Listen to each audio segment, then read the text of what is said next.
All right, so yesterday we finished up talking about our parent peaks and our n+1 radical cation peaks in mass spec. And we went through an example where we were given an unknown spectrum, and we said first thing we normally do is we look at the parent peak itself. We said if it's odd, that's a good clue that you have an odd number of nitrogens. In this case, we had an even number, so we knew it was unlikely that we had nitrogens. And then second thing we did was we used that formula to determine the number of carbons. We said there are 5 carbons. We subtracted that from the molecular weight of our parent ion, and that told us the leftover mass. And we knew that was likely going to be made up of oxygens or hydrogens. It couldn't be nitrogens, otherwise we'd have more than that mass. So we started out subtracting 1 oxygen, that left 10 left over. We said that's likely hydrogens, and we were able to infer the molecular formula. Then we looked at the hydrogen deficiency index using that new formula I gave you. I'll give you this formula on exams, so don't worry about memorizing it, just know what it means. And then we use this to come up with a list of possible isomers. The reality is you can start to narrow this down more and more using info from mass spec, and we'll talk about that today. Specifically, we can look at the fragmentation patterns and use that to infer which of these are more likely than others.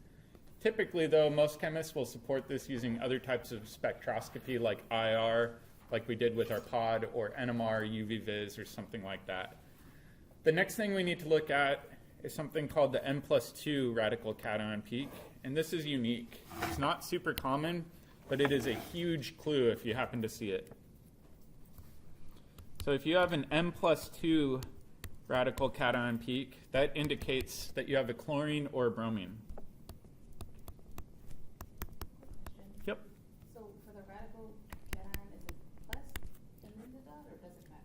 Either way, plus or dot, or plus, either way.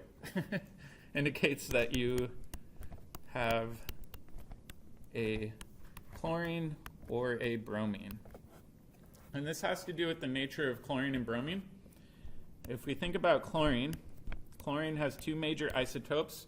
Chlorine 35 is present at about 75.78% naturally.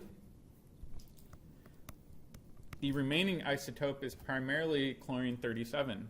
That's 24.22%. So we have a sizable amount of an isotope with 2 extra neutrons on it. That's why it's an n+2 peak rather than an n+1 peak. Same thing with bromine. Bromine's main isotope is bromine 79. This is present at 50.69%. And then bromine 81 makes up most of the remainder, which is 49.31%.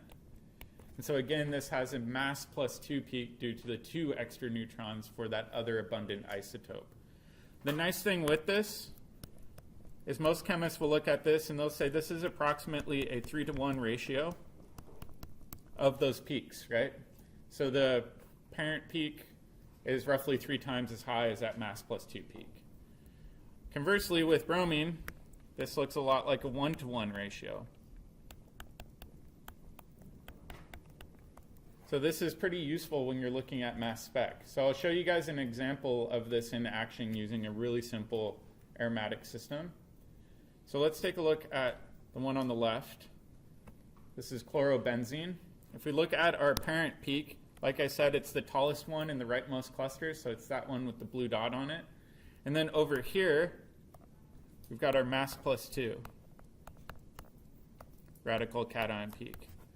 And you can see that the height intensity is roughly 3 times larger for our parent peak versus the mass +2 peak. If you see that, that screams chlorine at you. What is this one in between? The orange dot right there.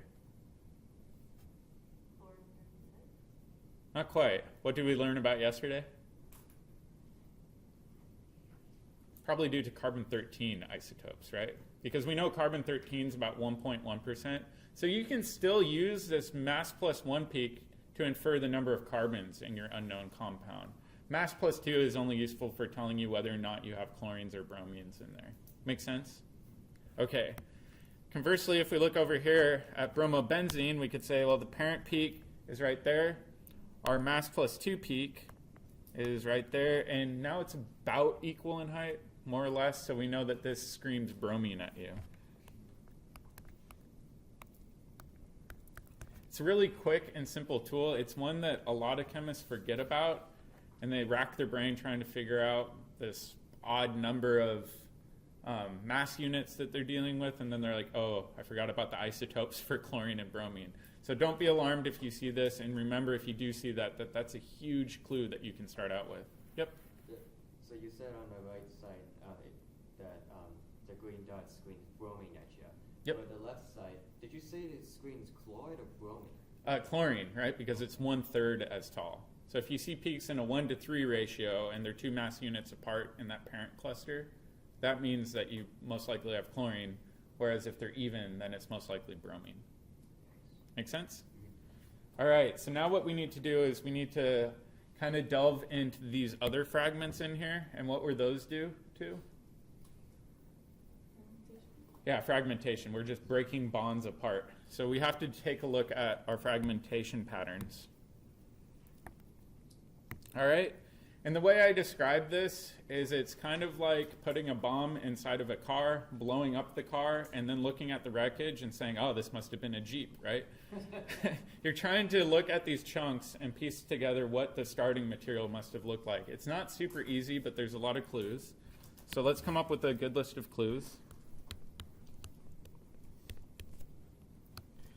First one is if you have your parent minus 15, that's loss of a methyl radical. It's pretty common, right? You can just blow off a CH3 radical chunk. We can do mass minus 29. That's loss of your ethyl radical. We can do mass minus 43. What do you think that's going to be? Yep.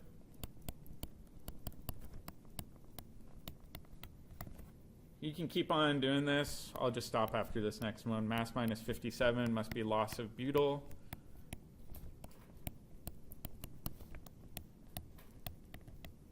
And so on and so on. So you can actually use this to infer what was lopped off of your parent molecule. Additionally, you can do mass minus 18. This is a big clue. What common molecule weighs 18? Water? Water, right? Water is one of the most abundant molecules on our planet. So loss of water. That's also a big clue. That means that you likely have an alcohol. And I'll show you guys how alcohols can pop off and form water during this fragmentation pathway. And then additionally, if you see mass minus X, and then I'll put an asterisk here where X is an even number. This is due to something called the McLafferty rearrangement.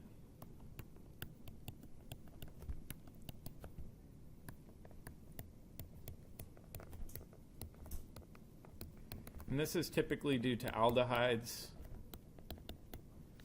or ketones.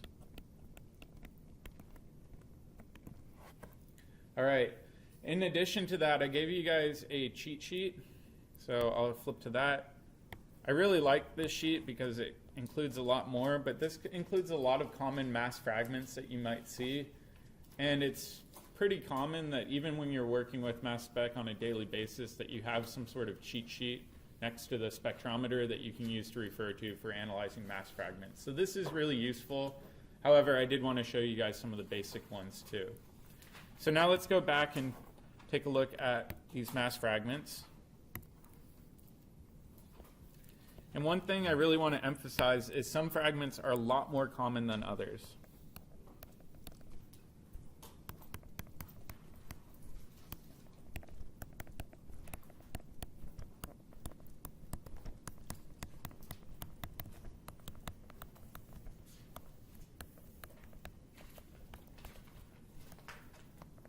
Okay, so what could maybe make one fragment more likely or more probable than another fragment? So maybe bond strength?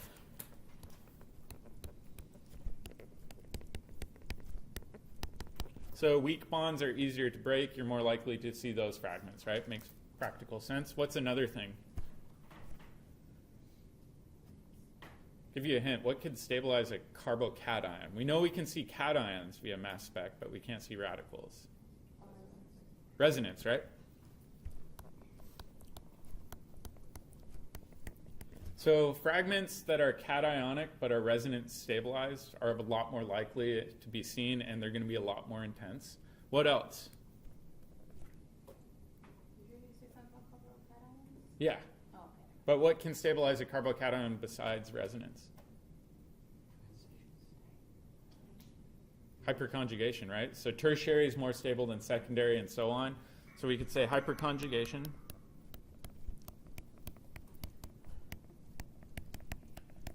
That means that tertiary fragments are a lot more likely or intense than secondary.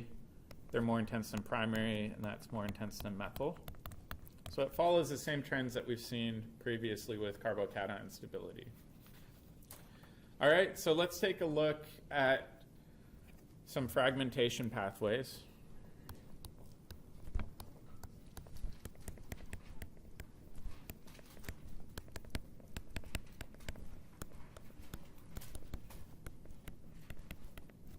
All right, and the first one we'll start out with was alcohols.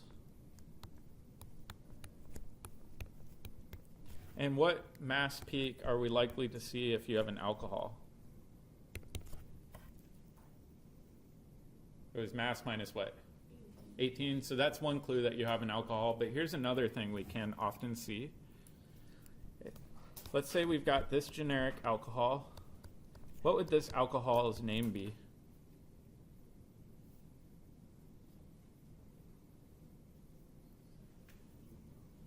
What was that? 2-butanol, exactly. Just checking to see if you guys know your naming. All right, we're going to fire an electron gun at this and dislodge an electron. The question is, well, which electrons are most likely to be dislodged first? Lone pairs are just sticking out into open space. They're actually the most likely to be dislodged. And so when we do this, we're going to kick off one of those lone pair electrons.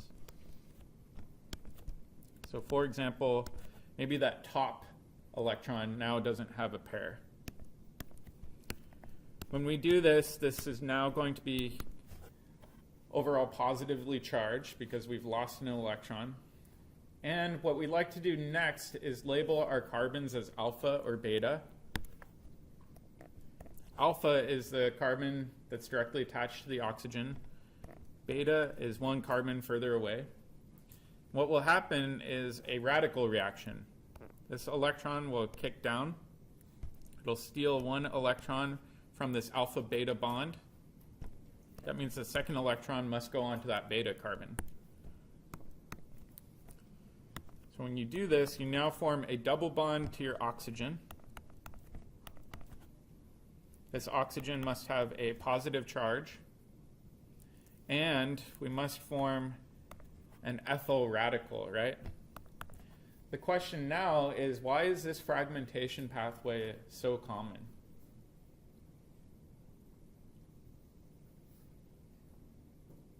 Well, first of all, are we going to see this portion via mass spec? No, you can only see the cationic fragment. Why is this fragment with the positive charge more likely to be seen than others?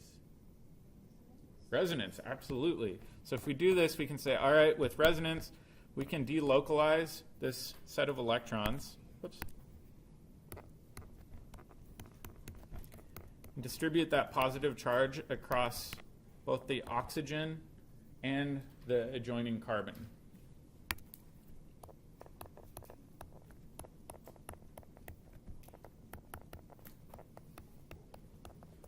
So if you do have an alcohol, you can actually go through, predict this fragmentation pathway, and then look for this resonance stabilized fragment that you would expect to fall off. That's one useful fragment you can look at. Does that make sense?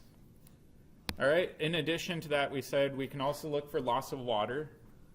So let's take a look at loss of water.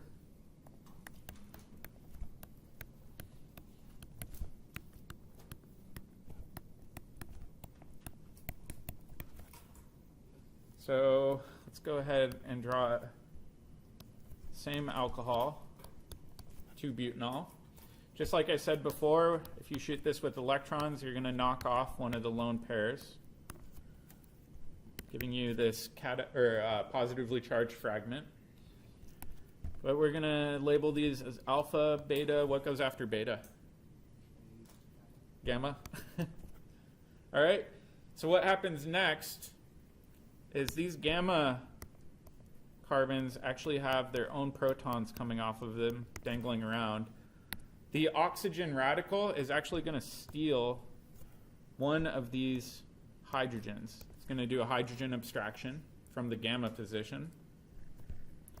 The remaining electron will get dumped down onto that gamma carbon, and we're going to kick off the oxygen in this overall process. So it's a big cyclic reaction. So I'm going to label our alpha, beta, and gamma. We know we only have 2 hydrogens left on the gamma position. We must also have an unpaired electron. What about the alpha carbon? Positive. So this fragment is going to be the one we see via mass spec because it has a positive charge on it. And then water got kicked off in this process, but this is what we're observing.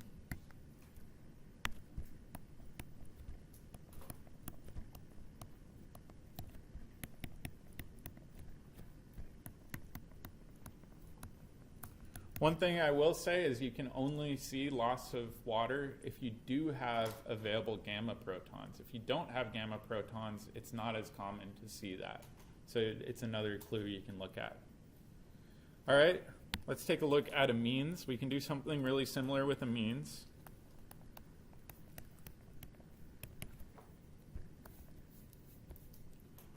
All right, so let's draw a simple amine. Just like we saw before, the easiest electrons to dislodge are lone pair electrons. So I'm going to just dislodge one of our electrons from the amine. I'm going to label alpha and beta right here. Just like with alcohols, this can kick down, form a double bond, and kick off an electron to the beta position.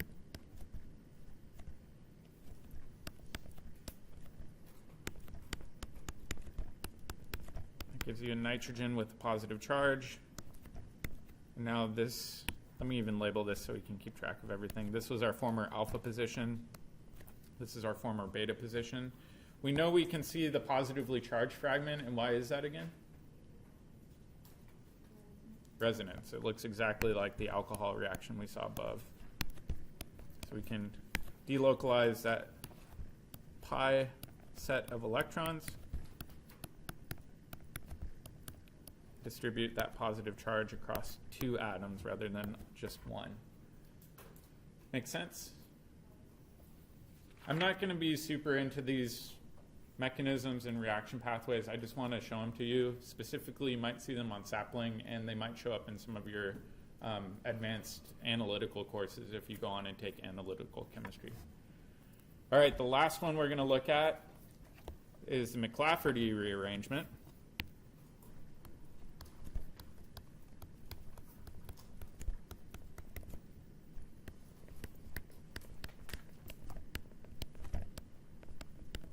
And we said you see this with aldehydes and ketones.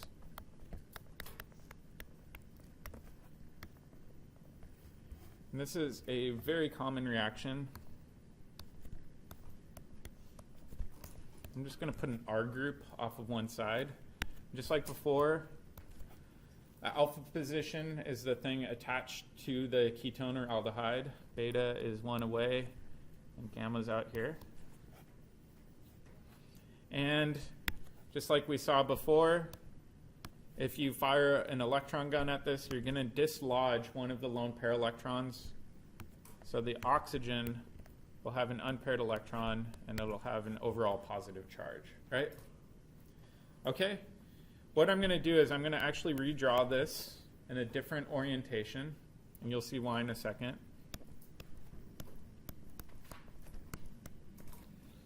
So I'm going to redraw this where my gamma position is now pointed down. And just like we saw before, gamma positions, let me move this label up, have 3 hydrogens off of them. And we've got an oxygen with an unpaired electron. Based on our previous observations, we know that we can abstract gamma hydrogens, specifically because this goes through a 6-membered ring transition state, right? And we know 6-membered rings are more favorable than all the other ring sizes. Okay, so this is going to steal a gamma hydrogen. The remaining one will get kicked down here, and then we'll actually break this alpha beta bond, and we'll kick the remaining electron onto the alpha carbon. So like I said, this is a little bit more advanced than what we're used to seeing.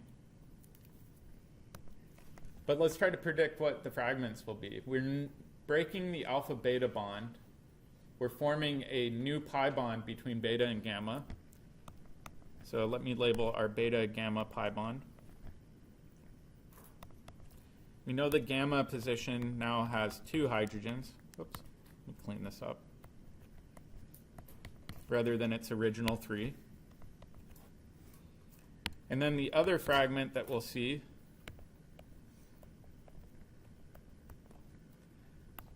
must look like this, where we have our alpha position hanging out here, and it has an unpaired electron on it.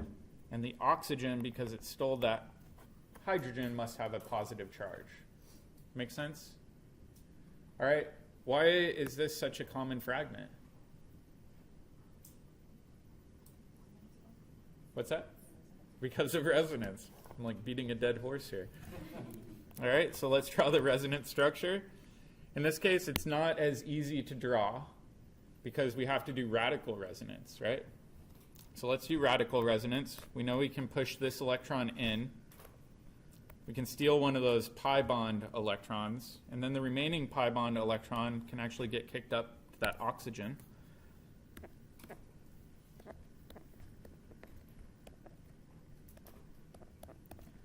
So now this oxygen has an unpaired electron, and just like before, it'll still have a positive charge on it. So we end up with this radical that is resonance stabilized. Okay? So I'll show you guys some tricks with this. If R equals CH3, then the fragment you're likely to see will have a mass to charge ratio at 58. If R equals H, then the mass to charge ratio for your fragment should be at 44. And if R is an ethyl group, then the mass to charge ratio you'll see should be at 72. This is pretty unique though, because if you notice, this chunk that we lopped off is an even molecular weight chunk. If we go back up and we look at our most common fragments that we see, I'm going to scroll up really quick. It was mass minus 15, mass minus 29, mass minus 43, mass minus 57. Most of the time when you're losing carbons, they're going to be an odd number, not an even number. So if you do see loss of an even number, that might be a clue that you had some sort of McLafferty rearrangement occurring. It's not super intuitive, so I tell students don't worry about it unless you absolutely have to, though. Does that make sense? Okay. So let's take a look at that cheat sheet in a bit more detail. I really like this guy's website. He's got a website on the bottom. It's compoundchem.com, and he has these really nice graphics. My only complaint is they look terrible on the projector, so I apologize. Look at your handout if you have trouble reading this. But it shows all the common fragments for blowing apart molecules, and you can see a lot of them are more common than others due to resonance or some sort of stabilizing feature. But what I wanted to do is to go back and look at one of the examples we looked at yesterday. It was this example, right? Where we figured out the molecular formula, we solved for the HDI, we did all of that, and then at the end I told you guys to propose a bunch of different structural isomers that would maybe fit it, right? So what I want us to do now is to go back and look at the fragments and determine which of these possible isomers are more likely than others. So I'll give you guys a minute to do that, but try to use your cheat sheet to rule some of these out by process of elimination. Give you guys a hint too. Like I said, some fragments are more important than others. In this mass spec, which fragment do you think is probably the most important one? Probably the biggest one, right? The biggest one's probably most important. All right, so if we look at this one, the mass of that fragment is 43. All right? So looking at our cheat sheet, what fragment do you think is likely going to have a mass to charge ratio of 43? Let's go back up and look. We'd say, all right, 43, we look in at it. Aha. It must be some sort of methyl group attached to a carbonyl, right? So let's plug that in and say, all right, that's a big clue that we have to work off of.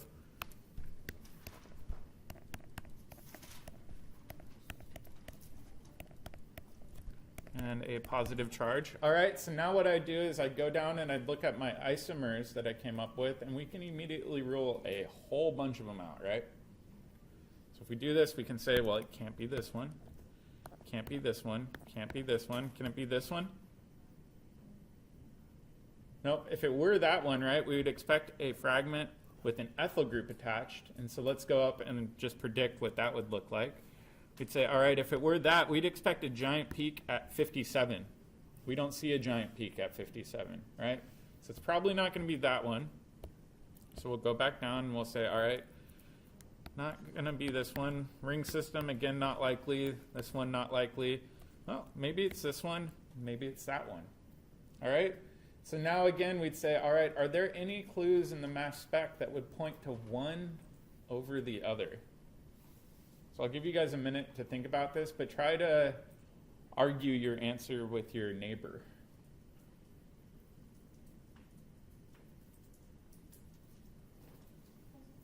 Yep. So, how did you determine which 43 is going to be? What's that? How did you determine which 43 is going to be? It's the tallest peak in the spectrum. No, look on the little cheat sheet, there's like 2 options for 43. Oh, well, if we look at that one, we know that there's likely going to be an oxygen in there. The reality is, that's a really good question. Why is this one going to show up at a really high intensity where the 43 on the left won't? Oh, is it due to resonance? Due to resonance, Oh, okay. absolutely. Yeah, resonance really stabilizes fragments and makes them extra tall. Okay. Great question. Okay.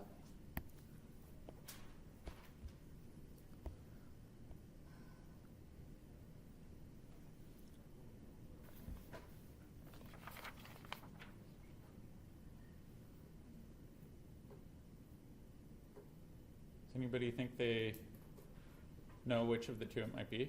What do you think? The one with the butyl group? So you're saying the top one? Yeah. Okay, why the top one and not the bottom one? Because of the law that the rule here was going with the N-43 and N-53. Yeah, so let's take a look at our spectrum again, and let's take a look at some of these other fragments. What do you think this one's likely due to?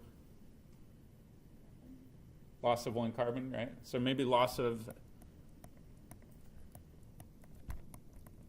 a methyl radical. What about this one? What do you guys think? Probably loss of an ethyl radical, right?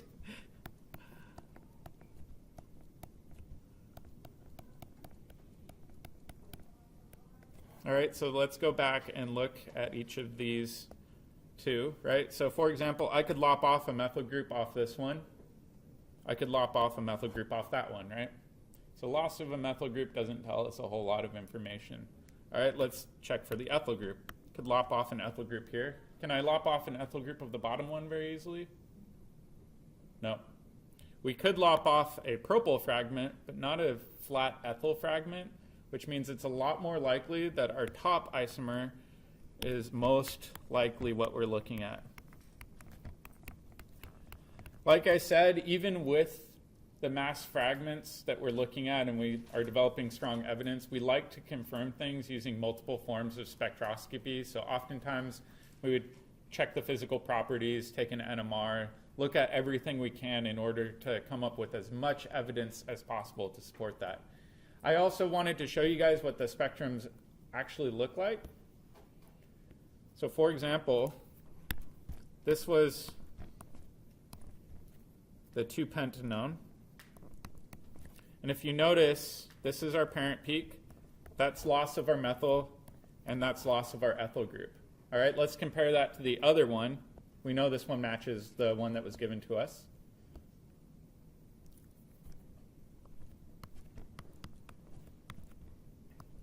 This is 3-methyl-2-butanone, and if you notice, we do have loss of a methyl group. This one's super small. That's probably due to a McLafferty rearrangement, because we know these can do some McLafferty chemistry. However, it's a lot smaller, so you can tell it's not immediately clear. That's why we oftentimes like to support it with other forms of spectroscopy. But use as many clues as you have available to narrow things down before resulting to other forms of spectroscopy. Make sense?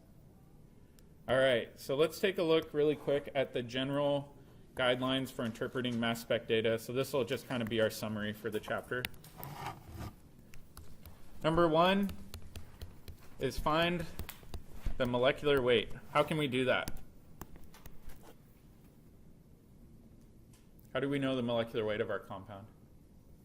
The y-axis. Not the, yeah, the y-axis, but we're looking for the parent ion, right? So look for your parent ion. That's really important. If you don't know that, you're kind of out of luck for a lot of the other stuff. All right, then step 2 is look for mass plus 2. What does that tell you? Yeah, chlorine or bromine. And how can we distinguish if we've got chlorine versus bromine?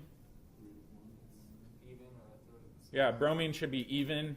Chlorine should be about 1-to-3 ratio, so that's pretty useful. All right, the other thing I look at, number 3, is the parent peak odd or even? Why is this useful? Yeah. That's really useful. All right, number 4, I look at the mass plus 1 radical cation peak, and what's this useful for? Yeah, number of carbons. So you can use that formula that I showed you. All right, after we've done all of that, we tried to deduce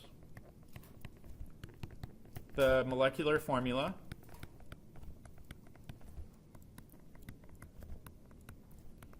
And like I said, what I normally start out with is what I know. So if I know I've got halogens, immediately subtract that out. If I know the number of carbons, subtract that out, and then work with your remaining mass. Some of the options you run into just don't make any sense because you don't have mass fragments that would account for that, or leftover mass that would account for that. So just kind of use trial and error. It sounds crude, but it works. All right? The key with this is fill in your gaps with oxygen or hydrogen. Those are the most common leftover atoms you'll run into. In reality, you might have some phosphorus, sulfur, or some other ones in there, but those are the most common ones. All right, so after that, after we have our molecular formula, what might be another good thing we should figure out?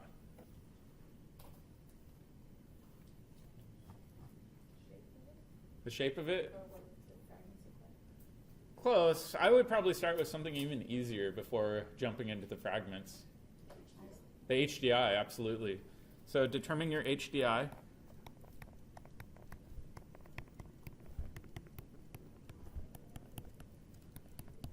Like I said, this tells you the number of rings plus the number of pi bonds.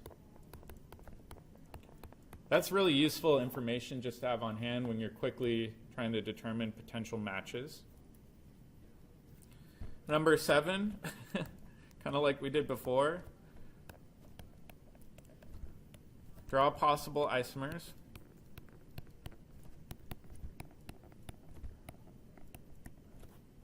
And then number 8 is looking at your fragments to kind of rule out which isomers that you drew are more likely than others.